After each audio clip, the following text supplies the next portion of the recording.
Welcome to Life Reframe Podcast. This is the LLM series where we talk about love, life, and mental health.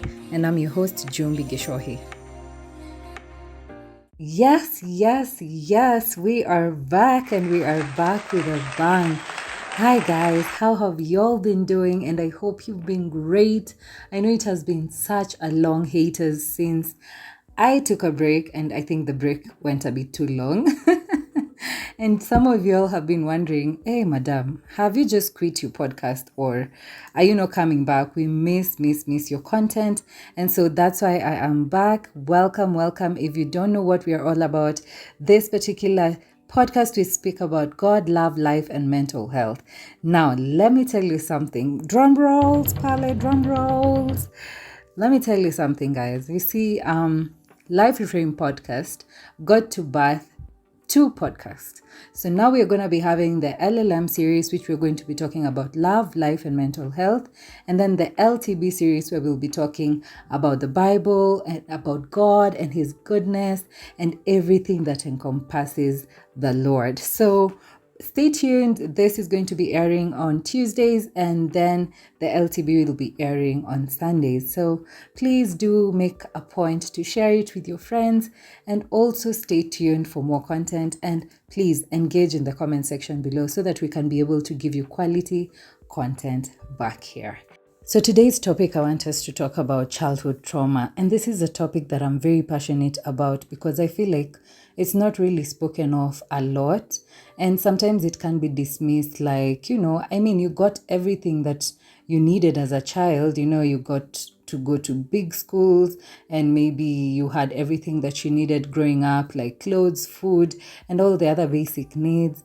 And so people tend to dismiss you off if you feel like the fact that a parent was emotionally or mentally not available to you and was never there to nurture you and make you just feel, wanted and needed. And all these things actually do affect us when we grow up. So I want us to really look deeper, because a lot of why we have all these mental health disorders like anxiety or depression, or even having trouble in relationships, how we relate with our peers, how we relate at work, and how we struggle with addictions, like sometimes you're either drinking too much or smoking too much, or, just engaging in all these self-harming behaviors. All of these things are rooted to trauma. And I'd like us to really understand it better so that we can be able to know how can we then help ourselves to deal with whatever happened in the past. Because, one thing people need to know is that trauma is not what happens to you. It's not that incident of, an accident or the physical abuse or emotional abuse. It's not that act. It's what happens after that. It's what happens within you. That is what is trauma. And so it's something very deep, and it is very much embedded in our brain, because our brain structure also changes. How we behave now then changes. How we perceive things changes. And it can really affect who we become as adults.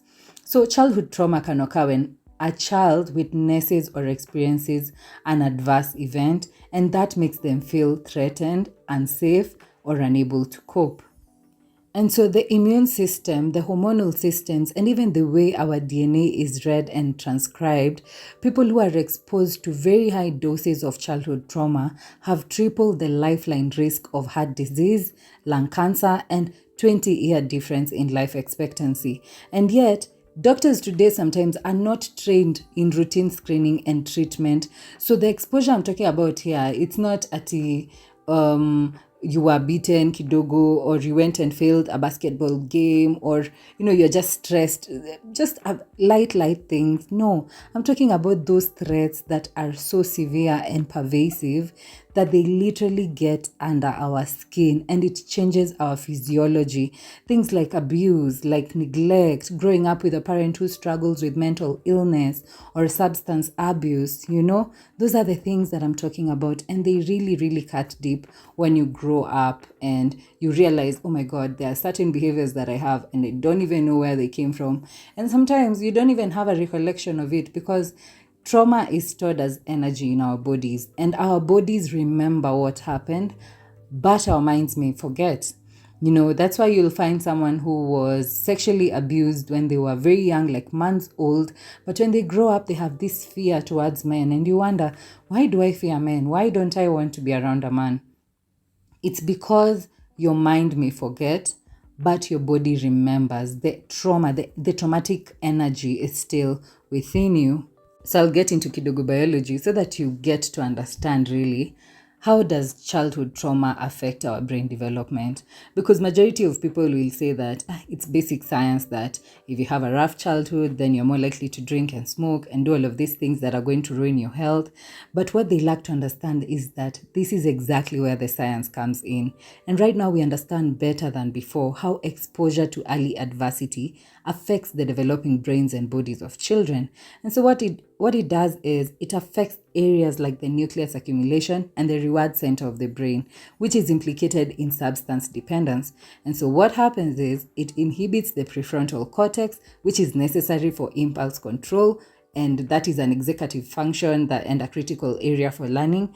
And also, when you look at the MRI scans, you can see measurable differences in the amygdala of the brain, which is the fear response center. So there are real neurological reasons why people exposed to high doses of, childhood trauma are more likely to engage in high-risk behavior. But it is also important for you to know that even though you do not engage in high-risk behavior, you're still more likely to develop heart disease or cancer. And the reason for this has to do with the hypothalamus, the pituitary, and the adrenal axis of the brain and the body stress response system that governs our fight and flight response. So how does this work? Now, imagine you're taking a walk, minding your own business in the forest, and then you see a bear. Immediately, your hypothalamus sends a signal to your pituitary, which then sends a signal to your adrenaline glands that say, yo, bro, you better be releasing these stress hormones because nikubaya, we are in danger. And so adrenaline, cortisol are released, and then your heart starts pounding, your pupils dilate, your airways are open, and now you're ready for two scenarios. You either fight that bear or you run away from it. So whichever the scenario, and that is what we call the fight or flight response. So whichever the scenario, you'll have a response to that situation. Why? Because your body is trying to alert you, it's trying to keep you alive from this danger that it's been able to see. Now, let me give you a scenario whereby this bear comes home every night and this system is activated over and over and over and over again. What happens? It goes from being adaptive or life-saving to maladaptive or health damaging.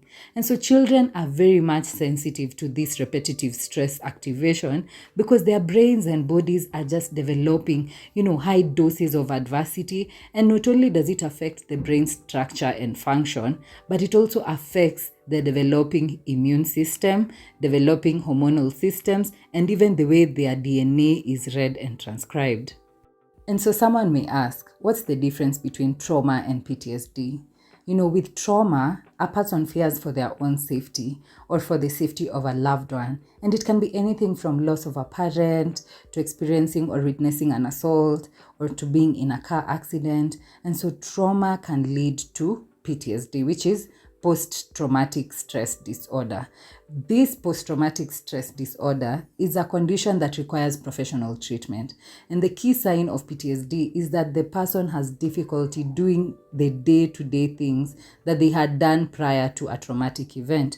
And some of those symptoms of PTSD can be, flashbacks, distressing or intrusive thoughts, avoiding things that remind you of the trauma, feeling jumpy, difficulty concentrating, shutting down emotionally, lack of interest in things that you enjoyed before. Those are some of the things.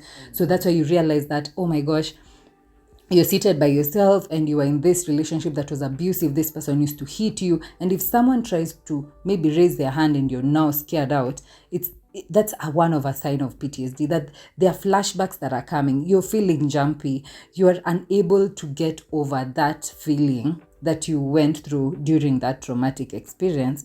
And so not everyone will experience a traumatic event the same. Even if you've been exposed to the same traumatic event at the same time, people will be able to experience it differently.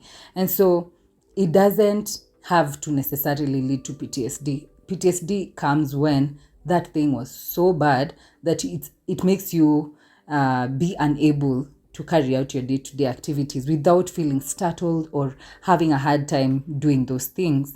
So someone may ask, what are those areas that are affected by trauma in a child's life? And I want us to look at some of them. One is physical health. You find that children may experience heightened physical stress response and also physical symptoms like headaches and stomach aches, because this is a real thing. Your body is reacting to this shock. Again, as I said, trauma is stored in our body as energy. So your body is trying to get rid of it. So you may either find a child is having so much headache or having even stomach aches. Like, butterflies are not a joke. Sometimes you may feel like a child is having a lot of stomach ache. It could be coming from a stress that they are experiencing. Also, mental health.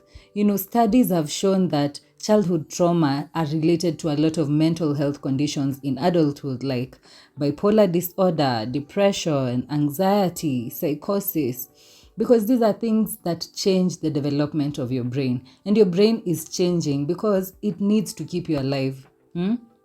You're in an environment that is threatening it. So it is trying to look for ways that it can keep you alive. And so it affects you a lot. And then it leads to all these mental health conditions. Also, cognitive abilities.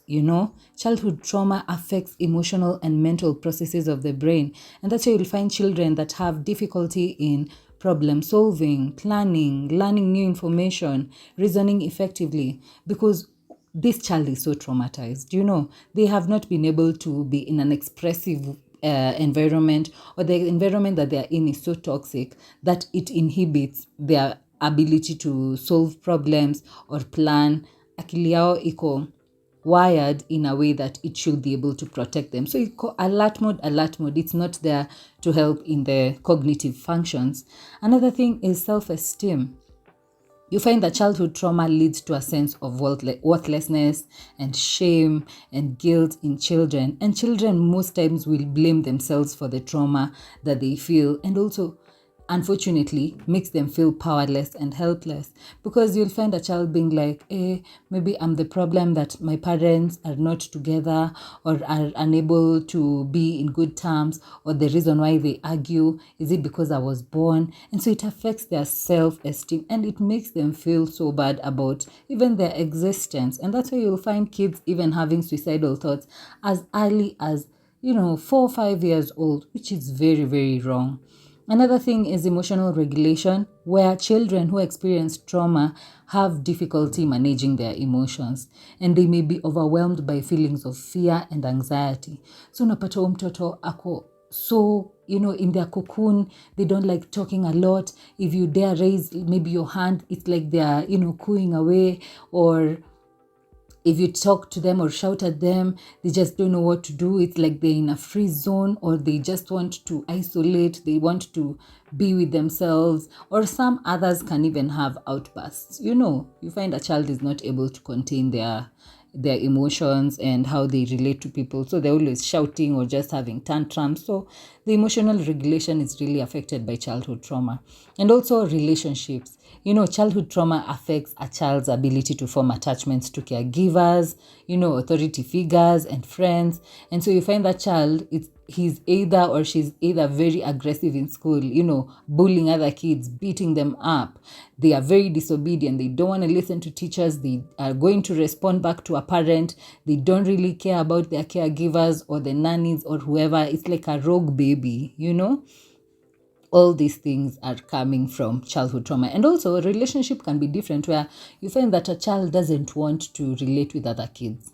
They just want to be by themselves. They don't want to hang around other people, or they don't even talk when an elder talks to them. They just want to be silent. They don't want to contribute to anything. So those are things that affect a child, and childhood trauma is very deep. It's very deep because it leads to a lot of PTSD later in future, because utapata mtoto mwenye used to be shouted at, or she used to be shouted at, as they grow up, they either look for coping mechanisms, like the child will close their ears so that they are not listening to you, or will run away because they don't want to talk to you, especially when you're shouting, or maybe after they've seen you and the father argue, they don't want you to be close to each other because they think it's going to occur the same way like they saw or witnessed. So these things are very, very crucial when you are raising a child. You need to ensure that they are growing in an environment that is not going to cause a lot of harm in the future. You know, what happens sometimes is when you're an adult, you're really trying so hard to remember what could have happened to me in the past. And you realize that the brain actually decided to shut out that kind of event. You know, it shut out the activities of that traumatic experience. It made you just sweep it under the rug, and you are not able to process those emotions.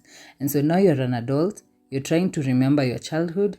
You can't remember bits of it. In fact, it's so blurry. You just remember 1, 2, 3 moments of your childhood. And this is what we call a disordered memory.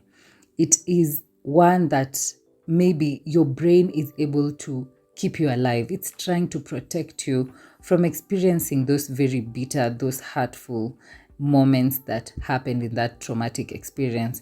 And so some of the difficult questions you need to ask yourself so that you're able to handle whatever happened during that adverse childhood experience is, like, was your home a safe and secure place? Were you asked to keep any secrets as a child? What happened to you when you were punished as a child? Did anything happen to you in your childhood that hurt you? Did anything happen around you that made you feel unsafe? Was there someone you could turn to when life became difficult? What were the coping strategies that you found helpful in the past? Were they maladaptive? Were they constructive? All those things are very helpful so that you're able to find that root cause of where this habit or trait or behavior that you're having as an adult came from, so that way you're able to start finding healing. You're able to start addressing those issues that you swept under the rug. You're able to uncover some of those thoughts and memories that you decided to sweep under the rug and not process the emotions. Then right after that, you can start slowly by slowly, healing and getting treatment for these moments that you got to experience during this traumatic event. Having gone through some of the questions you can ask yourself, I'd also want us to look at signs of repressed childhood trauma in adults. And the most common one is anxiety disorder. I don't know that you as an adult have been able to experience panic attack or very increased levels of anxiety where it can even hinder you from carrying out your day-to-day activities because you're around a certain environment and you feel anxious. You're around certain people or in a certain space and you feel so anxious. Sometimes it can be so bad that you get panic attacks. You have to look back and be able to understand, is there anything that is triggering you in this current moment? Because you'll realize that if maybe you grew up your dad and mom are having physical fights, then it means that if someone around you is fighting, it will trigger you, it will increase your anxiety. If when you are younger, you experienced a bad accident, then now when you're older, you'll be feeling triggered when you see an accident or when a driver is driving badly or in a rogue manner. If you experienced emotional abuse when you're younger, when you're now older and someone is treating you in a certain way, it increases those levels of anxiety and panic attacks. So nothing that you're experiencing right now is not stemming from the past. All of these things have a root cause from something. So you have to really check in. If you're experiencing those anxiety disorders, that could be coming from your childhood trauma. So another sign of a repressed childhood trauma in adults is depression. People think depression is being sad or just not wanting to talk to people, closing your curtains, not showering, not eating. You can be sad. It's allowed. You can just want a lazy day where you don't want to do any of that. That does not mean you're depressed. You can also be moody and not want to talk to people for some time. That does not mean you're depressed. Depression is a more severe experience where it can go for months, for years, where you've not been able to process or get past a certain traumatic experience. Let's say maybe a parent or a loved one passed on when maybe in your hands and you've never been able to process that. Maybe they were very close to you and very dear to you, and you were never able to process those emotions. It can actually put you in a state of depression whereby you're not able to do anything else until you're able to process those emotions and feelings and even whatever happened in that traumatic event. So there are things that could have happened to you in the past that have put you up to date as an adult in a depressive state. And you may wonder, what could that be? You just have to dig deeper and be able to understand what traumatic experience could have happened that put you in that space. Maybe you were sexually abused when you were younger and you've never been able to get past the fact of shame and guilt and, hating yourself and not wanting to exist. So those things really can put you in a depressive state. And remember, depression doesn't mean that you always look sad. You can be the happiest and the bubbliest person in front of people, but in your mind, that gloom, that sadness, that helplessness and hopelessness is what thrives there. And so your brain is very much wired in a way to just feel those emotions. And it's doing that not because it's a bad thing, because it's trying to keep you alive. Another sign is dissociative episodes. And you'll find that in these moments, you are so detached from your surrounding and from yourself. And those episodes can also vary in intensity. Sometimes it can last a few minutes. Sometimes it can last for several hours.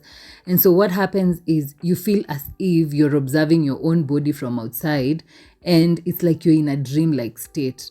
Majority of the time, you may find that this is stemming from a childhood trauma where you use that as a coping mechanism. Your mom was making so much noise and abusing you, calling you out names or whatever, your dad maybe, or whoever was the caregiver. And so you learned to zone out. You learned to keep your mind away from whatever is happening in its environment. And so now as an adult, you find yourself, it's so hard that if your wife or your friend or whoever or your boyfriend is talking to you and you do not want to be involved in that, so your brain now acts to protect you again. And so it gets you out of that environment. And now you're zoned out. You're not even there. It's like you're looking at this situation as a third party. So those dissociative episodes are also a sign of childhood trauma. There could be something that happened to you in the past that is now, this is a coping mechanism for you to deal when a situation is too much for you, Another sign is low self-esteem. And this symptom is defined as having a negative view of yourself, feeling unworthy or unlovable, and lacking in confidence. This often results from feelings of shame and worthlessness that were developed in childhood. Now, you grew up in a space where you were maybe born dark-skinned, and your mom kept telling you, you're not beautiful. I wish you were born light-skinned. I wish you looked like this and that. Why do you have this and that? And so you grew up not liking yourself. So there's self-image issues that have been created there.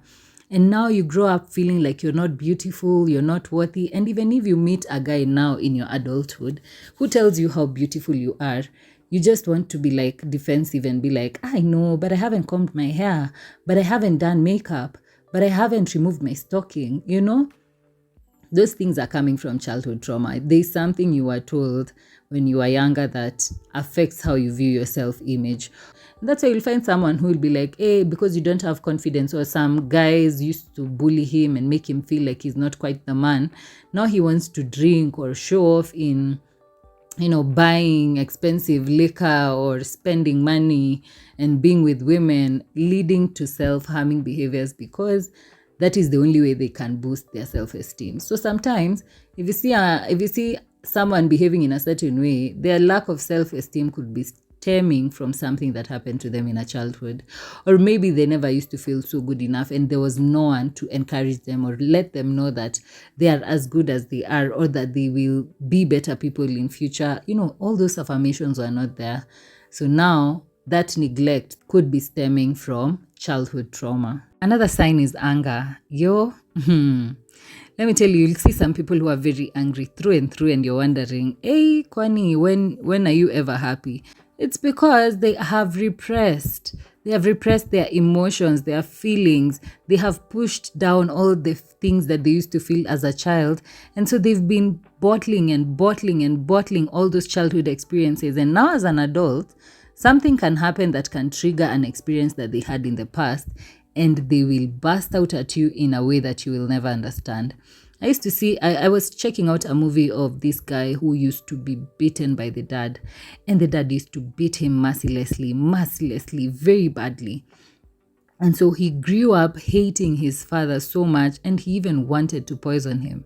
So what happens is one day he gets to see an old video, one of these videotapes that used to be given, and it was among a hidden video that his dad had set up, secured in a place that no one was gonna find out.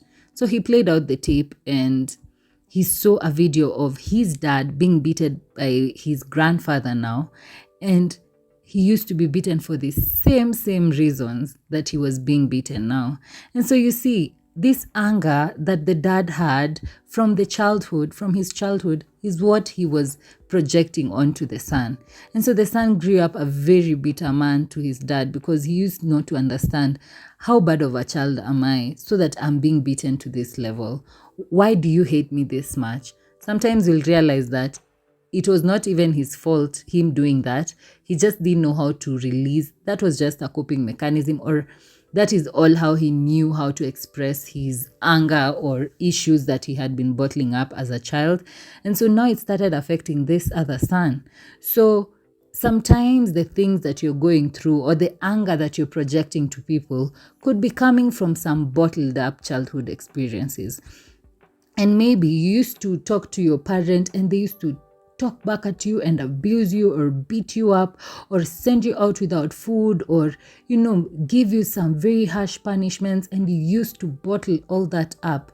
So right now your child just does something wrong and you're like, I will squander you, yani. I will beat you. I will chwado you to ways that you will never experience.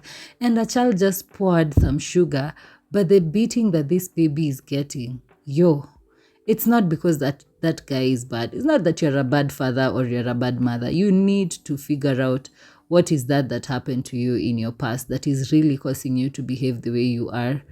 Because in the long run, that cycle may continue to your children and the children's children, because this trauma is definitely past. So you have to cut out that. If you feel like you're very angry for no reasons, just try to understand, are there repressed emotions that are from the past that you have not dealt with? And now you're projecting it out to people. You're beating your wife senselessly. Maybe it's because you were so angry about your dad beating your mom. And now you're just repeating the cycle. It's the only way you know how to release off that anger. Please be able to figure out some of those things. They will really help you and save you a lot of wondering, like, why am I the person that I am? So there are many more signs that show repressed childhood trauma in adults. But the last one that I want us to look at is hypervigilance, which is a symptom of repressed childhood trauma, because it is a way for that individual to protect themselves from feeling overwhelmed by their emotions.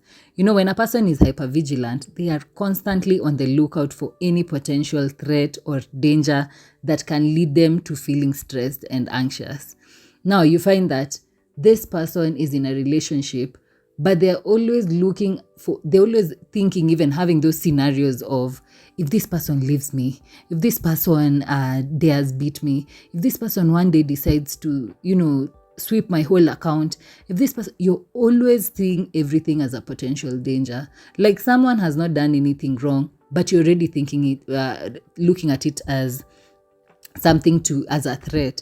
Your partner has not gotten back home on time, but now you're thinking, oh my God, where could he be? What is he doing? Who is she with? All those things that keep you in a level of feeling like there's a threat, there's danger. You're walking around, you can't trust anyone, you can't be out at after 6 because you feel a certain way, like someone may either kidnap you or steal from you or do something wrong to you. You're always on a high alert for threats and danger. That could be stemming from a childhood trauma, because maybe something happened to you when you were young, when you were walking in the dark, and someone did something as simple as, they roared at you and they were creepily, chasing you away. That is something that can creep to your adulthood, whereby when you're outside at night, you dare see that the sun has set, you can't leave the house. That is something that is coming from your childhood. Or maybe you have memories that of a past that keep you on high alert, like you saw your dad or treat your mom a certain way or the vice versa, and it's now keeping you on high alert because if you dare see your partner just walk around in a certain way or raise their hand in a certain way, you feel like they're about to beat you or hit you. That is keeping you on high alert or danger, and that is just your brain trying to protect you. But you see, in as much as it's protecting you, it is coming from an maladaptive state. Generally it's supposed to be a feeling of, oh, this is what is happening and I come back to my normal state. But yours has been constantly like that, and now your brain has been developed to be acting and taking in information in that way. So hypervigilance is very, very common. You find so many people are always thinking of the worst case scenarios in their relationships, in their friendships, in their work environments, and that could be stemming from childhood trauma. You need to really go back in your past and realize, inatoka wapi? Where could this be coming from? Why am I feeling all this anxious and stressed over something that hasn't happened already? That could be a sign of childhood trauma. Now, physical neglect is a form of child abuse because this is where a caregiver fails to provide a child's basic needs. Those are like food, clothes, shelter, medical care, supervision, and that neglect can have serious and long-term consequences for a child. You realize that this child grows up with educational difficulties, they're never concentrating in school, jua kula, ajapewa nguo anaenda na mararu. So that is also affecting their self-esteem. When they get sick, they're told to either just take Panadol and rest, or that they are pretending and that you're trying too hard to say that you're sick, or there's no supervision. So the mother goes to work and maybe they are raising the child by themselves, goes to work at night, comes back in the morning, just goes straight to bed, doesn't care about the children take care of themselves. That is physical neglect, and it really affects you as a child because you grew up now feeling neglected. How are you supposed to be present for your partner or your kids if you did not grow up knowing that? You have no experience of that. You grew up lying yourself.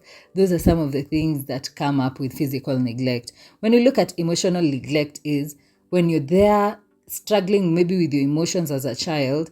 A child cries for a certain reason. Sometimes they'll cry because they're not feeling hard. They will cry because they want something. They will cry for a reason. And so when a child comes to you and they are, or maybe complaining, or they are down, or they experience something wrong from their friends or from school, and they come to you as a parent or a caregiver, like trying to talk to you, and you shove them away, and you just don't show them the affection. You tell them, I'm tired. Mbona unanisumbua? Enda huko, enda kwa daddy or enda kwa mami. And no one really, you don't give them the affection they're seeking from you. You are never there for them when they really want you to be there. This has affected a lot, and especially in adulthood, because you find an adult who is not able to be emotionally available. The cycle just continues because this person has seen, I can take care of myself. I realize my feelings don't matter. And if they matter, they only matter to me. So they can even be very selfish in their feelings that as long as me, I'm safe, I don't care about everyone else, And so they don't know how to be emotionally available. They can't be vulnerable as an adult. They're used to being in this cocoon of taking care of their own emotional needs because the caregiver who is supposed to do that is never there, is never helping them, is never showing up for them. That neglect really affects a lot of relationships right now. And that's why you will find that with the rising numbers of not two-parent home, it really messes up with the child's upbringing because they're only used to one facet of a parent, which I know the one parent can be doing all it takes to ensure that this child has everything that they need. But at the same time, there are things that the other parent could be bringing to the table that can actually help this child. And so even if you're in a two-parent household and one of them is not present or both of them are not present, it will definitely affect your child's upbringing and now then later on affects their adulthood. Another one I think you've seen a lot is medical neglect, where a child does not receive medical care when they need it. And so imagine you're a child, you're so sick, but you go to tell your parent about how your head is aching or your back is aching, and they tell you you're just pretending. Just go, you go to school, you'll be fine, Sometimes there are children who, when they started off their menses when they are younger, they are cramping, it's so painful, they're going through that whole transition, they don't know what to do, but their parent is just like, you just go. And that's how you'll find later on there are all these cases of endometriosis or issues of the reproductive issues, organ issues, because some of these things developed when they were younger, but the parent never cared. They just told them, go to school. Why are you trying to skip school? Why are you pretending? And that right there is bad, because as an adult, you may do the same to your children, or you may find that it's never that serious. Now, when your child is telling you that they are not feeling well, you just feel like these are just theatrics, And if you got through that when you were a child, how come that your child will not get through this? Something we need to know is that childhood trauma doesn't necessarily mean that you'll be unable to live a full life. If, however, trauma has affected you in a way that you're not able to carry out your day-to-day activities, it's important to seek professional help. However, there are so many misconceptions out here that people have with regard to people who've gone through childhood trauma. And I want us to list some of them so that you're able to know, okay, maybe this one I'm overthinking, and maybe this is something that is true. Now, one is that an individual who was abused or neglected as a child will abuse or neglect their own children. That doesn't necessarily have to happen. If this person has been able to find healing and has been able to deal with those negative beliefs, thought processes, emotions, and all those repressed feelings, then they are going to raise their children well, because they are going to be healed. It's possible to heal from childhood trauma. All you need is to let out of all those repressed emotions and feelings and thoughts. Another thing is that abused and neglected children will become deviant adults. It doesn't have to be that way. So many people that you've seen have grown without maybe their parents who've neglected them as they were children, and they grew up to be very responsible and grown adults who are very, successful and have been able to achieve so many things in their lives. And another thing is that the effect of abuse or neglect are irreparable, and that adult will not live a full life or recovery. It is possible to heal from childhood trauma. All you need to do is find healing, seek professional help so that you're able to be guided through on how to deal with those repressed emotions and feelings, and then you can become a better individual and a better version of yourself. Now, we've really talked about childhood trauma, and we've been able to see what it is all about. Where does it come from? How is it developed in our brains?